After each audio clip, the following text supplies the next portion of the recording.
buildings that stood here on the corner. There were two side by side.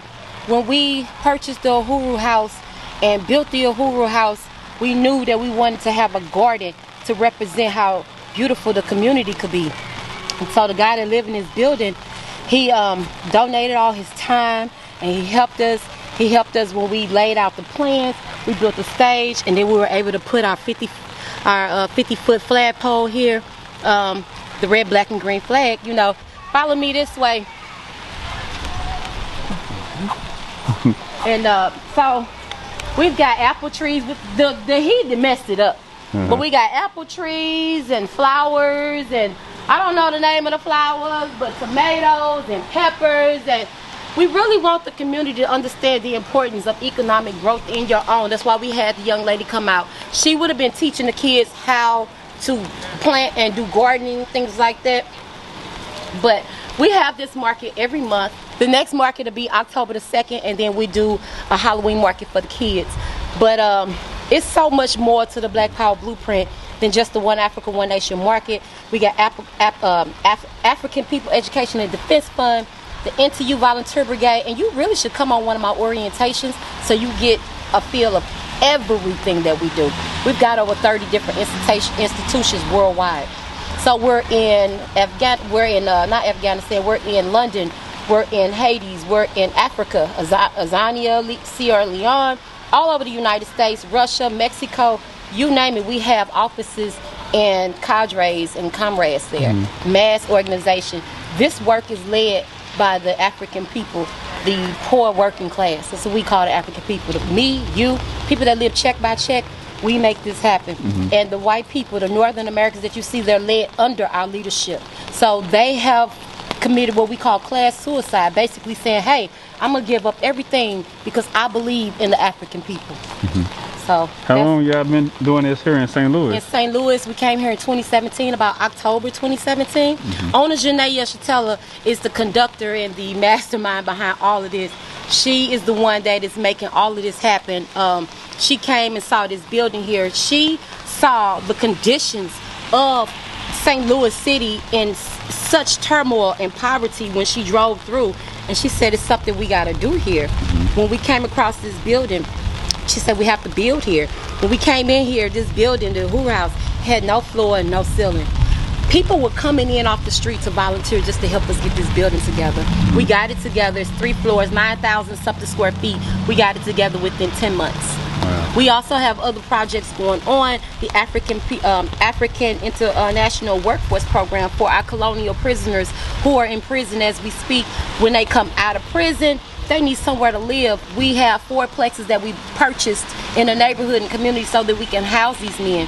And you can't house a man out of prison if he can't pay his rent. So we also have purchased other properties to create jobs like the Gico Kitchen so that they'll be able to work and pay their rent as well.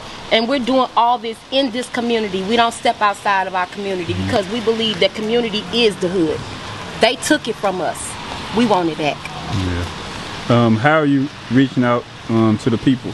We're on Facebook.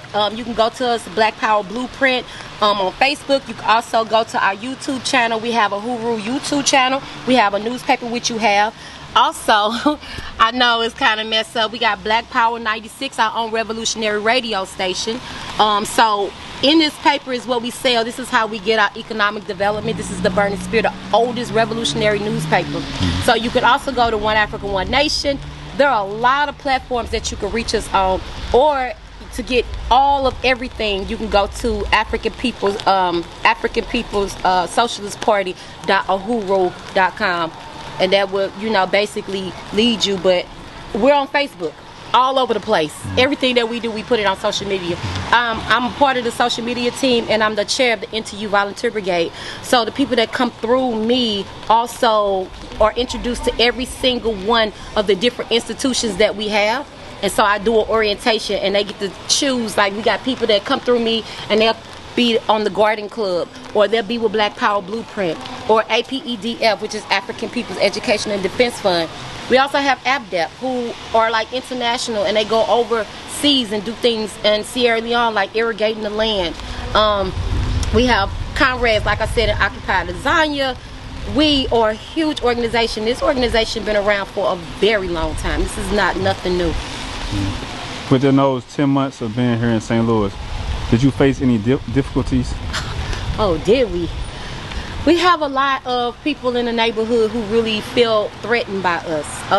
As Columbi was saying, when she was running for alderwoman, she was sued by Bosley.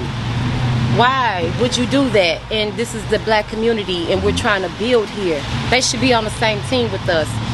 We've had incidents where, you know, and I'm not saying this is tied to anything that the other people who don't want us here are doing, but there were times where we would be having a program and we just hear shooting break out at 9 o'clock in the morning, you know, or we're about to meet someone to look at property, or something horrific would happen at an unseen time, something that we can't explain, to deter the people.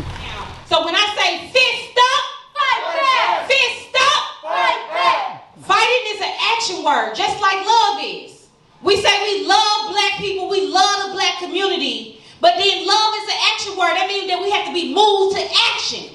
So when you woke yourself up and went against the rain and everything else to be here today, this is what it looked like to say, fist up, fight back. Fist up, fight back. Because sometimes just knowing how to fight back, fighting and resisting is contagious. Sometimes all it takes is us to resist, and then somebody else catch the bug too. So what we're doing right now today, that we are empowering ourselves to know that we don't have to continue to take it as black people. We don't have to continue to say that we live in food apartheids and food deserts. We don't have to continue to vote for people just because they've been in office for 40 years. I didn't win the election, but what happened is, even today, the minds of the people are saying that we hold these people accountable. The person I ran against, I was just flabbergasted that he once said that he was calling for the National Guards to come with bigger guns in his community. But now he's calling on the people to police themselves because he was criticized. So it's so important for us to fight back and never, ever surrender. Because I wasn't just tap dancing for a job. I was fighting for the people. And I wanted the people to know that it's another way, that we don't have to continue to lay on our backs and take it. We can fight the LRA back, and we're going to. I've been in St. Louis my whole life, grew up in Walnut Park. All I know is the hood. I can't say what hood I was from because we was never stable, me and my family. We moved all the time. So I lived on the south side, I lived everywhere. Because usually when the lease was up, we had to move. Or sometimes we didn't even make it to the lease.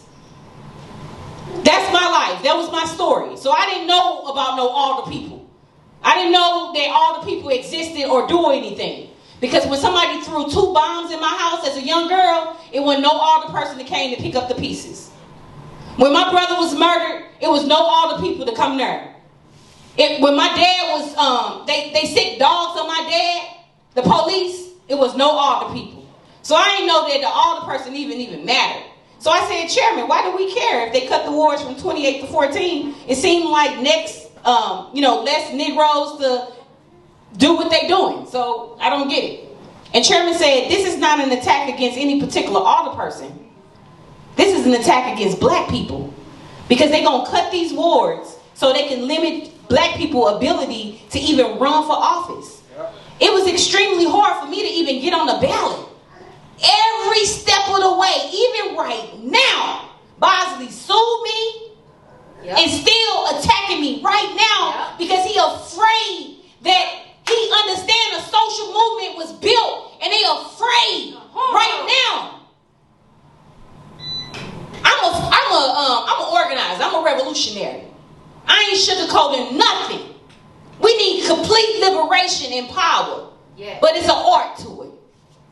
And we have to win the masses of people to believe in themselves. So again, I salute you for getting yourself here. Because we say African workers must unite. And let's get it done. Those are basically the contradictions that we face. We face all type of contradictions. Like I said, we were trying to have this market. There was an issue with the permit. Why wouldn't we be permitted to have our market in this neighborhood where people need it the most? Where they don't have sustainable food, They don't have resources. And you have to question that. They should be promoting things like this because every single neighborhood needs sustainable food. We don't even have a school that these kids can go to. There's no playgrounds. We're trying to build a basketball court down the street. They're telling us we can't build the basketball court. We got to go through all these different hoops to get things done for the community. So the Black Power Blueprint is well needed in this community, and my life has completely changed since I got into this movement. So, like I said, I was coming down here every month to do this market from Chicago every weekend. So yeah, this community definitely needs it. It's the O'Fallon Park area and the College Hill area definitely need it. Kalabai and Danette was running for alderwoman, and she won most of the 3rd district. Yeah, so we need it. We really do. We need change. We need our neighborhoods to look like they do on the Del. We got the Delmore Divide where they took the African community and completely gentrified it to make it a white community. Why would you take that from us? We don't have anything. And then not only did they make it beautiful, you could literally walk across and say, okay, that's the bad side, that's the good side. Oh, definitely. Why don't the south side look like the north side? You know, so. If you could speak to the youth, what message would you give them? To the youth, economic growth is important. It's important to know who you are. It's important to know where you come from, and it's important to build where you are. It's important. When I speak to my sons, I have 5 sons and a daughter, and I speak to my sons and I say, you know, you can get a job, or you can teach yourself how to make money the right way. You can go and apply at McDonald's, or you can make your own hamburgers and sell them. So I always tell people, and I stand on it, if I push you out the chair and you fall, that's my bad. If I come back a week later and you still there, that's your bad. I appreciate your time. Thank you. I appreciate your time. You reach out to me. Come to our next market. I will. Yeah, October 2nd, and then we're doing it for the kids. I love the kids. We're doing it for the kids, our Halloween thing, October the 31st, but it'll probably be the day before, so I don't know. Just keep in touch with me.